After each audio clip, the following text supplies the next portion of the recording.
Jacques Attali, bonjour. Bonjour. Alors, vous lancez une initiative originale parce que vous êtes en train d'élaborer un programme présidentiel pour 2017. Oui. Quelle est l'idée?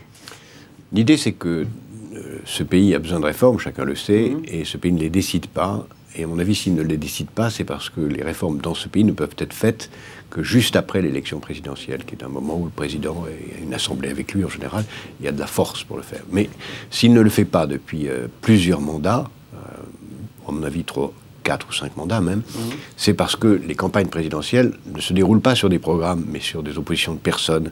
Et c'est plutôt quelqu'un qui est sortant ou pas sortant, qui est battu, plutôt que quelqu'un qui est élu sur un programme. Donc ce que je voudrais, ce que nous voudrions avec une équipe assez forte, et avec tous les Français qui voudront bien s'associer à ce projet, c'est mettre sur la table, fin octobre 2015, un programme politique aussi vaste que possible, aussi complet, aussi cohérent que possible. Que vous remettrez aux candidats? Que nous remettrons au pays tout entier et à tous les candidats, en leur disant, si vous voulez faire quelque chose de sérieux pour le pays, il y a un programme d'intérêt général, de consensus pratiquement général pour le pays, mis à part les quelques fraction d'extrême, qui n'est pas un programme UMPS, parce que l'UMP et le PS n'ont rien fait.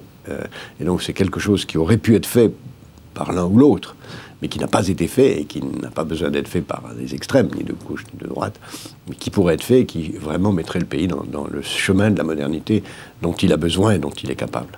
Et alors, l'originalité de la démarche, par rapport à un rapport d'experts, c'est que vous sollicitez donc les Français. Oui. Vous leur demandez ce qu'ils souhaitent ou quelles sont leurs aspirations. Exactement. Il y a d'abord un maximum d'experts de très haut niveau qui vont participer pour que le programme ait une connaissance des contraintes, des cohérences, etc. Et beaucoup de gens ont accepté de venir travailler avec moi. D'ailleurs, leurs noms seront bientôt connus. Et nous sollicitons les Français. Il y a un site internet qu'on appelle France 2022. Pourquoi 2022? Parce que ce qu'on vise, c'est pas d'être élu. Je ne serai pas candidat à l'élection présidentielle. Mais ce qu'on vise, c'est la France de 2022, la France de la fin du mandat du prochain président. Donc nous pouvons inviter les lecteurs des Échos à contribuer à ce programme, à l'élaborer. Exactement. Et beaucoup sur déjà ce site, France 2022. Le site, c'est www.france2022.fr. Les lecteurs des Échos sont plus que bienvenus pour proposer des idées. Elles sont toutes pris en note, ceux qu'on a déjà reçus, des idées qu'on a déjà reçues, beaucoup très intéressantes. Qu'est-ce qui remonte déjà de pour l'instant, dans les toutes premières, parce qu'on a fait trois tweets pour signaler l'existence de ce site, ce sont des idées sur la réforme des institutions. Les gens souhaitent moins de professionnalisation de la vie politique, des mandats plus courts et moins renouvelables, des institutions plus simples. La simplification est une revendication absolument générale, plus simple. Des allocations sociales plus ciblées sur les plus pauvres et pas générales, pas à la cantonade. Des réformes sur les mœurs aussi, sur le mode de vie, sur les différentes formes possibles d'union ou de parentalité. Et puis des réformes économiques de toute nature. Nous avons pour l'instant pas eu beaucoup d'extrémistes ou de farfelus. Et les gens prennent ça au sérieux.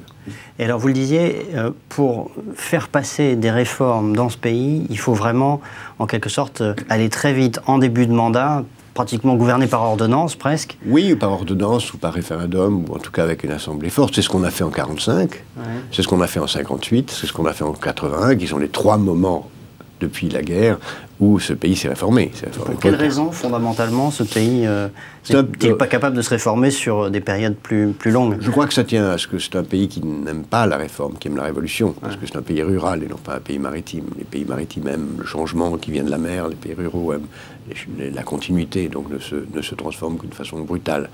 Et l'élection présidentielle, d'une certaine façon, dans les premiers mois, c'est une sorte de moment révolutionnaire, légitime et démocratique, mais révolutionnaire, où les choses peuvent se faire. Mais si on attend trop, on ne le fait plus. Parce que le président n'est plus populaire, parce qu'on réfléchit trop. Mais il ne faudrait pas non plus prendre les Français par surprise, c'est-à-dire qu'un président décide au dernier moment de faire les choses. C'est pourquoi il est très important que ce programme soit prêt dès fin 2015, pour que tout 2016 et le début de 2017 soit l'objet de débat. Et moi-même et toute l'équipe qui va travailler, tous les Français qui vont s'y associer, on n'est pas fermé. On a un programme qui va apparaître. Si on nous démontre qu'il y a mieux au cours de 2016, ou que telle idée qui se trouve dans le programme est complètement idiote ou mérite d'être amendée, ben on l'amendera. L'idée, c'est de parfaire un projet de façon à ce qu'il soit... Alors, ce programme sera nécessairement un peu, j'allais dire, révolutionnaire. En tout cas, il poussera à des réformes fortes, qui réclameront beaucoup de courage politique. Vous imaginez un candidat l'endosser Pour l'instant, je cherche pas. Je cherche simplement à servir le pays de la meilleure façon que je puisse le servir, c'est-à-dire en rassemblant un maximum de gens de bon sens, de bonne foi et conscients que le pays est un pays magnifique et qu'il a tous les moyens d'être un grand pays, à condition qu'il fasse quelques réformes fondamentales qu'il n'a pas le courage de faire et qu'aucun homme politique ne semble avoir le courage ni de faire, ni même de proposer. Mais l'idée positive derrière, c'est quand même que si on fait ces réformes, l'avenir de la France est... Magnifique. Mais la France est un très grand pays, elle a tous les moyens d'être une grande puissance, qu'elle n'a jamais été d'ailleurs dans l'histoire, contrairement à ce qu'on croit, la France n'a jamais été une superpuissance. Elle peut le devenir, elle a tout, elle a le climat, elle a le territoire. Elle peut devenir la première puissance d'Europe. Elle est faite pour ça, démographiquement elle le sera, quoi qu'il arrive. Son climat permet d'attirer, et même avec le changement climatique, la meilleure qualité de vie. On a une espérance de vie qui est une des plus élevées du monde, une qualité de système de santé exceptionnelle. Donc on peut attirer les meilleures intelligences, et comme le monde va aller vers l'économie de l'intelligence, la France est l'endroit paradisiaque pour vivre pour toutes les intelligences de la planète. C'est un gaspillage inouï de ne pas y arriver. Il faut se dépêcher, il faut faire ces réformes. On a une fenêtre de tir qui est les élections de 2017. Après, je ne garantis rien. Jacques Attali, merci. Merci.